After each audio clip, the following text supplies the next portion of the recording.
Good evening. This is Gorman Odgers for the 8:30 news, sitting in our London studio with the Plutos, Cliff Martin, James Davey, Roger Bruggen and Richard Freer. Hello. Hello. They always caught you out last. Yeah, right. Last month, they and Anapest Records Greenwich released Sunshine Winery, which sold nearly 200,000 copies in its first week on the shelves, and has consistently remained at the top of the LP charts in the weeks since its release. Its success is surprising for some who didn't think it was possible for them to top the mercurial To Live Without Repose EP. You didn't think we could top it. So I'll start with you, Mr. Davey. You're a mister now. Not getting much for the OBE. I'm sure you've heard all the rumours about your involvement with the Commotions. You've been seen at various functions recently with them, despite public perception that the two of you are rival bands. Is the public right in assuming there's been any kind of schism between yourself and your bandmates? Isn't it low commotions? It is, yeah. I think they Pun. bit the bullet. Yeah. Yeah. Low commotions. Yeah, that's a very insightful question, Gorman. I've seen them around. Yeah. But I can't leave the Plutos. You see, otherwise Cliff would be the best lookout. those are dire straits. Oh, you forget how tall I am. But what did Not you... tall. I am! And as proof, I'm married. But don't you think the public has a right to know why you're spending so much time with a creative rival? Oh, we love the Commotions, low or otherwise. Well, you're the only one calling them that, Goldman. I don't think of them as rivals. Skip was recording in Studio One when we did Your Cup of Tea. They're just good friends. Though they are very handsome young men. What do you say to people who have concerns about their political leanings? Nothing. Well, I haven't had exactly what they've said recently, but I know Skip's a fine fellow.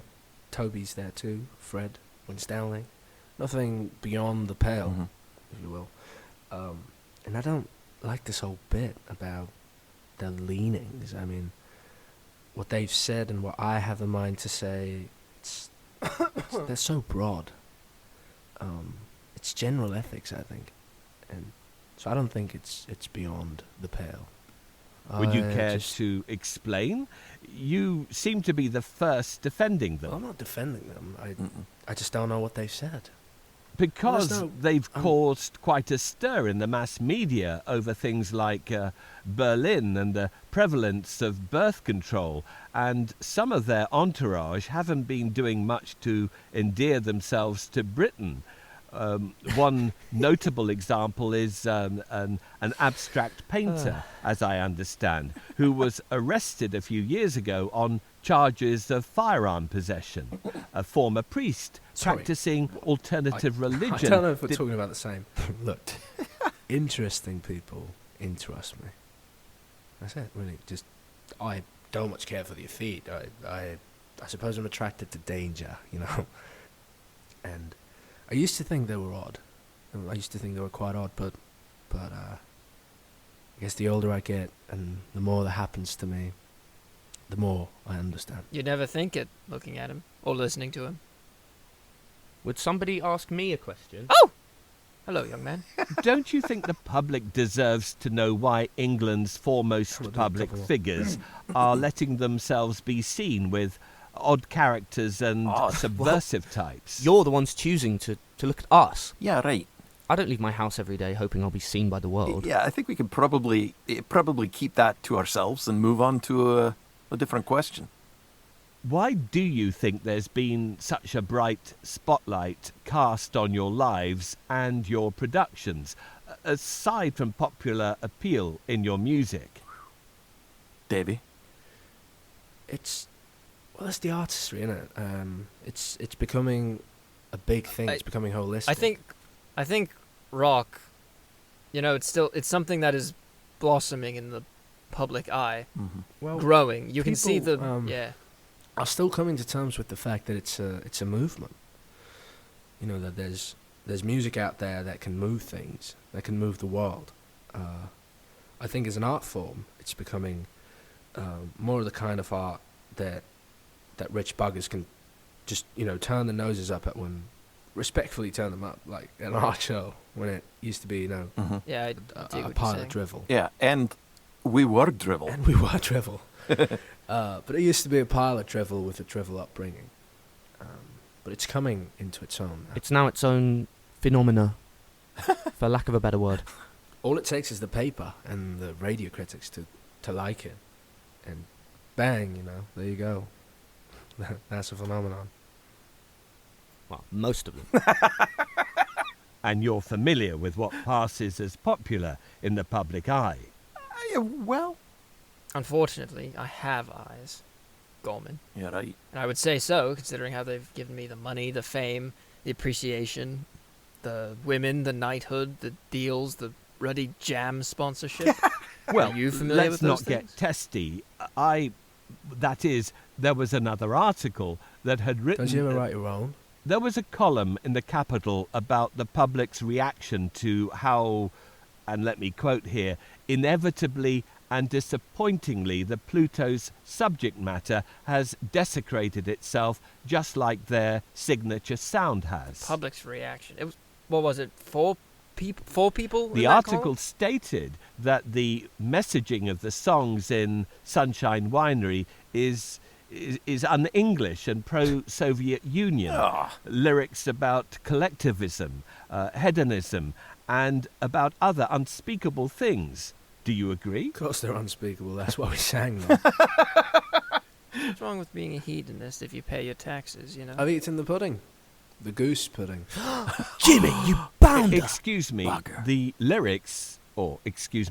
the article singled out Davies' lyrics specifically. Right, you're next. Weapons-grade concern and wandering mind specifically were thought to be too graphically descriptive of things like brain sickness or derangement. Well, I'll take that as a compliment. I have none of those myself, thank Lord Nelson. Is your new style to shock, then, with such powerful, exacting phraseology? Well, it's my job as an artist to be powerful. Mm-hmm. Or try, everyone goes through, or at least they know someone who's going through these things, and they're affected by it in some way. So if something comes up, I try to be sensitive about it. And then I hear the bit about, well, we're changing your style too quickly, or your imagery is too intense or vile, or think of the children, you've got to, you'll frighten the children. And, well, I do think of the children, since in many ways I am one still. And I think the meaning would go right over their heads, well and good until they're old enough to understand. And then, by then nothing like that would bother them. But they were things you dealt with in your childhood. That's... I that's... I think we had rather grand childhoods. What with the bike sheds and socks. How exactly have you had to deal with that as a member of the Plutos, or as a young man or adolescent? It's contractual obligation. Look, Will be the devil. I don't... Look, people, they love the Plutos, right? It's about the music. They don't care about the art of the abstract painters or even meaning, really. It's just music, and they love it. People only write because they let themselves be bothered enough to write. You understand, millions of people out there have listened and will listen to us and be satisfied. So what do they have, what do they have to write? Well, some people are obviously very upset by some of the things the Plutos produce. Oh, I've met some people. Hairy hands. He goes by Harry now. Who are the Plutos? You were quite lonely, weren't you, Gorman? Growing up. Out. Do you think they're not allowed to be upset? Those dolls, did you give them names? Are the Plutos above reproach to the common They'll man? never love you, Why don't you ask me a question, Gorman? My microphone's getting cold. And it's decidedly unspittled. Actually, there is one for Mr. Freer. Oh, God. There was an article in the Crier the last Tuesday.